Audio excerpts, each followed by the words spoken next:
तो यहाँ पे कंटेंट को ऑर्गेनाइज करने की बात करेंगे। Organising and evaluating content. Cell create Excel spreadsheet for note taking, ठीक है। नोट्स को बनाने के लिए एक्सेल शीट बनाना जरूरी है। फिर एनालाइज करना है हर पेज को। Analyse pages in analytics and right notes, और उसके रिलेवेंट नोट्स लिखने हैं, ठीक है, कि बाद में रेफरेंस के काम आ सके। तो नोट्स बनाने के अपने अपने तरीके होते हैं। जैसे एक तरीका यहाँ दे रखा है, यूआरएल लेना है, तो ट्रैक करने के लिए इन्होंने यूआरएल पेज, सेशन, सीजनैलिटी और कंटेंट टाइप पे फोकस करा है। उसके रिलेवेंट नोट्स बनाए हैं इन्होंने, ठीक है। जैसे यूआरएल का पेज है, और सीजनैलिटी मतलब किस सीज़न पे ये ज़्यादा चलेगा। जैसे अम्ब्रेला ज़्यादा रेनी सीज़न में चलता है, तो सिमिलरली किस सीज़न के टॉपिक्स बनाए हैं। एक होता है एवरग्रीन, मतलब जो हर समय चलता है, और जैसे फॉल है, यानी स्पेसिफिक टाइम के लिए। और फिर उनके रिलेटिव नोट्स। तो सीजनैलिटी नोट्स करने से क्या होता है, reminder to reference content more often certain time of year, ठीक है। वही बात है, जैसे कुछ रेफरेंस, अगर reference top content from past holiday post in new holiday post, ठीक है। तो क्या होता है, हॉलीडेज आते हैं, तो उस टाइम लोगों को ये पढ़ना पसंद है, तो इसलिए top content from past holidays post को न्यू हॉलीडेज पोस्ट में रेफरेंस करना।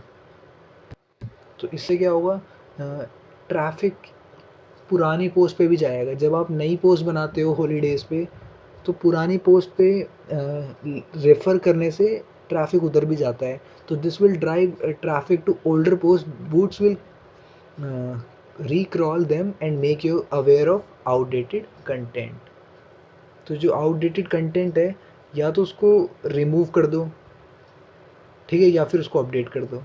फिर एक और अच्छा तरीका है कि नोट करना है किस तरह का आप कंटेंट ढूंढ रहे हो, है ना।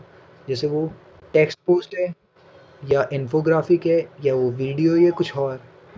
तो अगर आपका कंटेंट जैसे इन्फोग्राफिक से रिलेटेड है, तो revisit content and reach out to new site that may be interested in publishing it with a link. तो जिन पोस्ट में इमेजेस नहीं है, उधर इमेजेस ऐड करना। और दूसरी चीज़ है कि नोट करके रखना इंटरनल और एक्सटर्नल लिंक्स को, ठीक है। इंटरनल एंड एक्सटर्नल लिंक्स, जिससे क्या होगा, this will allow you to go back and add links as needed. अच्छा, होता क्या है कि इंटरनल लिंक्स अगर देते हैं, तो सर्च इंजन को पता चलता है कि जो आपने कंटेंट लिखा है, उस पे इंटरनल लिंक जो आया है, वो इससे काफ़ी रिलेवेंट है, तो बोट्स वहाँ पे भी क्रॉल करते हैं। और एक्सटर्नल लिंक क्या करते हैं, एक ब्लॉग पोस्ट को ज़्यादा वैल्यू देते हैं। Add value to user which can boost page ranking, ठीक है। जितने एक्सटर्नल लिंक होंगे, इंटरनल लिंक होंगे, उतना लगेगा कि यूज़र फ्रेंडली बनाया आर्टिकल, क्योंकि रेफ़र करा है आपने।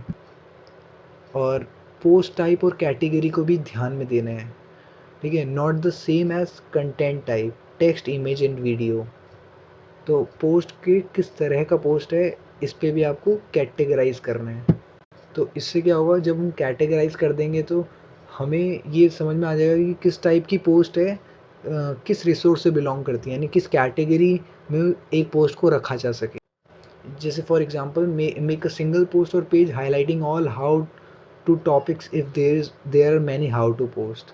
कितना बढ़िया तरीका है। अगर हम एक ऐसी पोस्ट बना दें जिसमें हाउ टू के टॉपिक्स आ जाएं, तो फिर इंटरनल लिंक्स आ जाएंगे, और फिर रिक्रॉलिंग होगी। तो ये सारे साइट को इन्हांस करने के तरीके हैं। तो ये क्या करेगा, aid in discoverability and draws in more traffic. और इस पे भी ध्यान देने की, how you are targeting your audience. तो टारगेट कॉलम ऑडियंस ट्रैकिंग।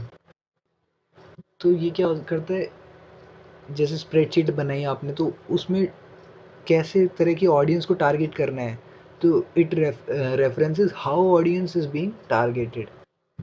जैसे direct keywords, post about renting text book, ठीक है। टेक्स्ट बुक रेंटल के बारे में अगर बात हो रही है, तो इस कीवर्ड्स के थ्रू हम ऑडियंस को टारगेट कर रहे हैं। और दूसरा इनडायरेक्ट मेथड क्या है कि post about college living on a budget, ठीक है। उस ऐसी पोस्ट जिसमें कॉलेज लिविंग ऑन बजट पे बनाई गई। फिर आते हैं कॉल टू एक्शन प्रेजेंस। अगर हम कॉल टू एक्शन को इंक्लूड करते हैं, call to action will increase the chances that user will perform that action. जैसे register, sign up, sign here, click here, ठीक है, और ऑफर, लिमिटेड ऑफर्स, ये सारी चीज़ें। तो ये कॉल टू एक्शन होती हैं। जैसे कॉल टू एक्शन में साइन अप के लिए, न्यूज़लेटर के लिए साइन अप करना, ये भी कॉल लेटर का, सॉरी, कॉल टू एक्शन का सिंपल एग्जांपल है। तो अगर हर पेज में हम कॉल टू एक्शन लगा के रखेंगे तो इट विल सपोर्ट बिजनेस गोल। क्यों, क्या होगा, यूज़र को अगर हमारा कंटेंट पसंद आया तो वो ज़रूर कॉल टू एक्शन पे रिएक्ट करेंगे।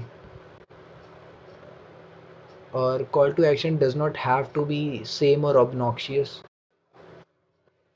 Call to action can boost conversion rate.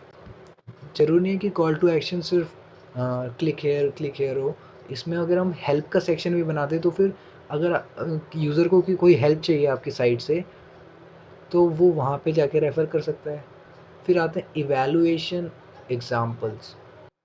जैसे all of these post needs a call to action, some need image and better internal linkings, ठीक है। हर किसी में सजेशंस हैं, हर किसी को इम्प्रूवमेंट की ज़रूरत है। Search engine won't consider these pages till after these updates. तो अगर हम इनको मॉडिफाई कर देंगे, इम्प्रूव कर देंगे, तो सर्च इंजन इनको बेकार नहीं समझेगा। सर्च इंजन देखेगा कि इन्होंने कुछ न्यू कर दिया अपनी साइट। Add updated post to social media calendar by recycle old content, ठीक है। तो सोशल मीडिया के कैलेंडर पे भी रिसाइकिल करना है ओल्ड कंटेंट्स को, ठीक है। जैसे जैसे अपडेट कर रहे हो आप पोस्ट को, आप उसको आगे भी शेयर करो। Ongoing project for large site, look at a couple different page each month, ठीक है। अगर कोई लार्ज साइट है तो फिर हर महीने आप कुछ पेजेस को देखो, मतलब ये नहीं कि सारे एक बार में कर देना है, धीरे धीरे करना है। जैसे हर महीने 2 पेजेस को देख लिए।